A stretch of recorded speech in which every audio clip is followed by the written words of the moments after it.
Welcome back to another episode, guys. Hope you've been enjoying these videos. Well, I'm kind of in disbelief, but I guess this collapsed last night. I'm just a little bit in shock right now. It's pretty strange. Like yesterday, I piled all of this wood in here, and then afterwards, like I didn't touch anything. Afterwards, we were sitting down there having a beer at the end of the day, and we could kind of hear like little bits of movement, but I thought it was just this wood settling. I definitely didn't think this was going to happen. Yeah, it kind of sucks, or massively sucks. At least it's opened the view right up from here, but yeah, just kind of trying to figure out what I'm gonna do about this. One good thing about this jump, like collapsing, I mean, not really anything good about it, but it was built a little bit too high. Like if I could go back, I probably would have been about 2 foot less high and had a bigger case pad. And this bottom part has stayed really true. So I don't know, maybe I'll rebuild it like just a bit smaller and probably a lot stronger. Yeah, definitely not good. All right, so I'm obviously pretty defeated. I've just been kind of looking at it for about an hour, just trying to like figure out what I'm gonna do here. And I'm trying to look on the bright side of things, and one of the bright side is it definitely wasn't perfect before. It was probably too high. It was such a pull to get up and over it. And it didn't really look that good in the photos because it was built so high, even though like we were coming up so much. I don't know, it was just, yeah, it wasn't perfect. Okay, so I don't know, I'm just trying to think of the positives. So kind of what I'm thinking now, and my buddy Josh is going to come out in a sec and basically tell me if this is a good idea or not, but I'm kind of thinking that okay, hold up. Some of the benefits of what's happened right now, this section here doesn't look like it's moved at all. All right, it looks super strong still. I'm probably going to get in there and reinforce it a bit, but it still has quite a lot of landing. You know, there's probably still a good 15-20 feet of landing, like by the time you get to the bottom.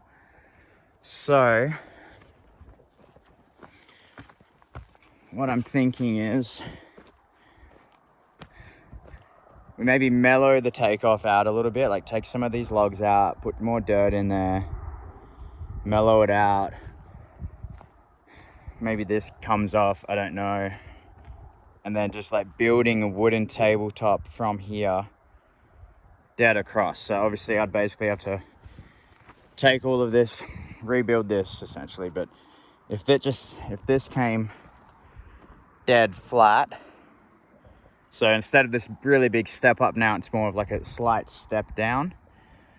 It'll probably be about a jump. It'll definitely be faster, so we'll be coming off this into the berm way faster, which will benefit that jump in the future. And it'll make this a bit more, probably might make it a bit fun. It'll definitely look better in the photos, because in the photos before, you know, like it just looked like the bike was a couple inches off the ground because it was such a big step up. But imagine now the photos, especially from like over up here,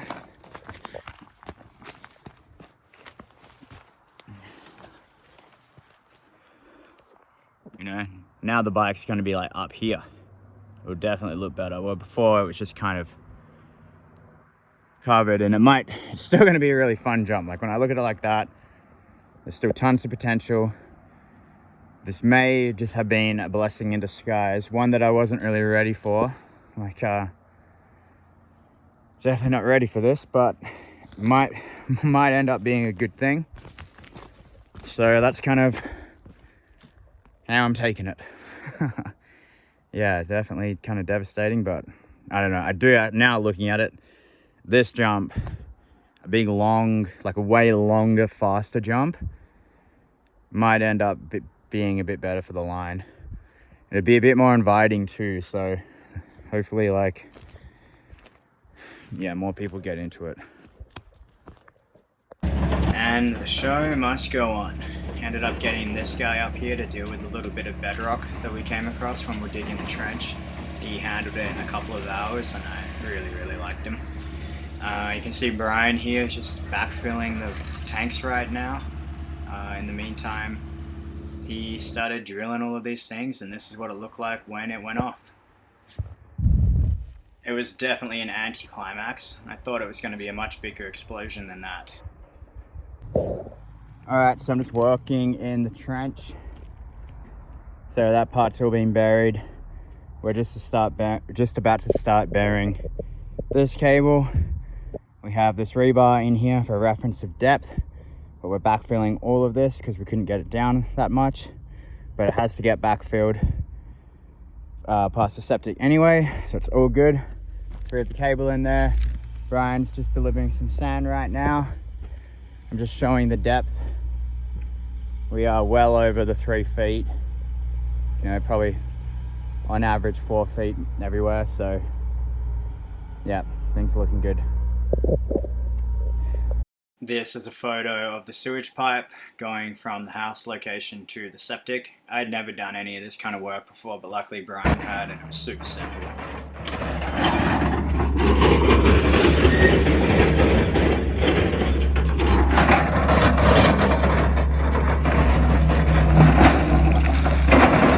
Alright, it's a bit of an update.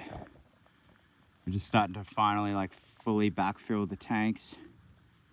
The PVC, this one is the future electric. The green one is the septic to the house. It's all been backfilled now. Over there is a stub out, and then it continues to the house.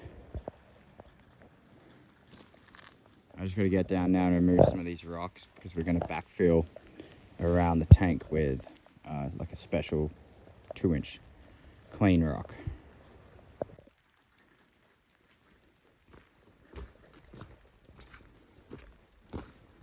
Okay, so just kind of showing the septic. We still got to run the lines down from that green tank. They'll come in this hole. One will go there.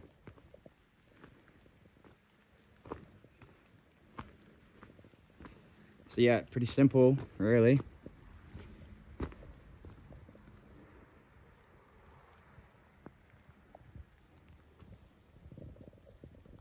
And so it gets backfilled.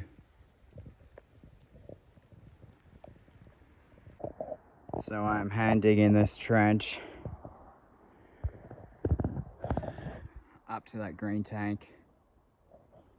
So this is where half of the septic line comes after the tank into the field over there. All right, so I finished the ditch. So the engineer told me it could just go on the surface, but everything I know about building, you got to bury everything over here because of the cold. So I built a ditch. We dug a ditch. All right, so the bottom part, the septic's pretty much done. We just got to bury it now with this stuff, and it gets buried flush with there, and that becomes final grade.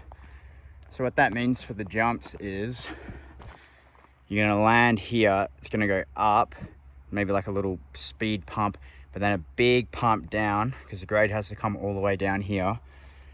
Big pump right here. It'd be quite a low lip on the roadside, but you know, big because you're going all the way down.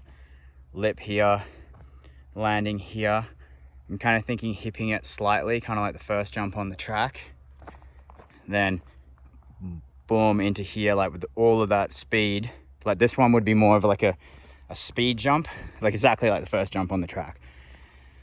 And then this one is just a big double. Land down there somewhere and then straight into the forest. Right through that tree. Okay, so the septic's backfilled now. Brian's just digging a trench for the overflow pipes from up there. And he's just digging this trench that will connect to this guy, and then there's another one over there. I ended up digging all of the sand out of the ramp. You can see there's quite a lot of sand in there, just like it was pretty deep. That's probably why it weighed so much and collapsed. And then Brian ended up lifting it with the machine. Just really goes to show how lucky I was to have this big machine. Like, it made little jobs like this so easy.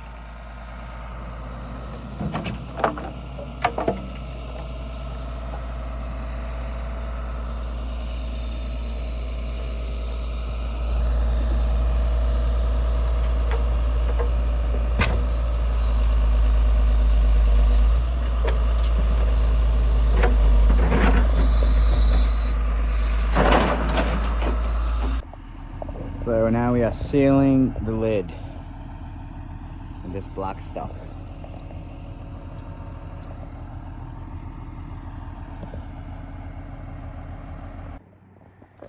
Okay, so we're pretty much done the plumbing coming into the septic. The only thing we really need to do is the 2 lines coming out, and that's what that pipe is over there near Mowgli. So one of them will run down the ditch, the other one runs through there. There's a little ditch, and then I cut. I don't know if you can see it. That ditch just goes all the way down through the forest. But yeah, we got to clean out up there. Another clean out here. This guy is the electrical, future electrical. So that's a clean out. This is not a clean out. This is where the cabin septic will come into. So if there's a cabin here and another cabin over there, it'll tie into here. So kind of thinking for the future. So that's one line going up to the tank. It'll get plumbed into here. And then this is the other line coming down.